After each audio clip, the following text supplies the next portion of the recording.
محترم سامعین، رسول اللہ صلی اللہ علیہ وسلم نے ارشاد فرمایا بنی الاسلام علی خمس، اسلام کی بنیاد 5 چیزوں پر ہے: کلمہ، نماز، روزہ، زکوٰۃ، حج۔ یوں سمجھیے کہ اسلامی عبادات کا ایک گلدستہ ہے جس میں 5 پھول ہیں۔ ہر پھول کا اپنا ہی رنگ، اپنا ذائقہ، اپنا حسن، اپنی روح، اپنی ایک اہمیت اور اپنی ایک فضیلت۔ کلمہ اس کی بنیاد،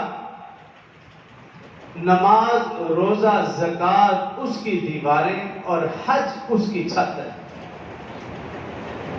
اسلام کو ایک عمارت کے ساتھ تشبیہ دی۔ ہر رکن کی اپنی اہمیت اور فضیلت، اپنا رنگ، اپنا حسن۔ کلمہ یہ زبانی عبادت، قولی عبادت، ہر وقت کی عبادت ہے۔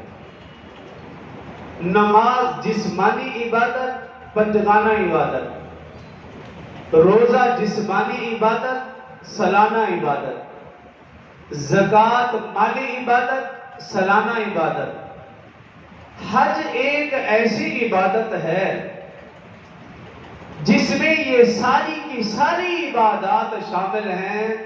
اگر آپ دیکھیں کلمے والی لب کشی وہ بھی حج میں موجود ہے کہ لبیک اللہم لبیک، حاجی حجاج یہ کلمہ پڑھتا رہتا ہے، اللہ کا نام پکارتا ہے۔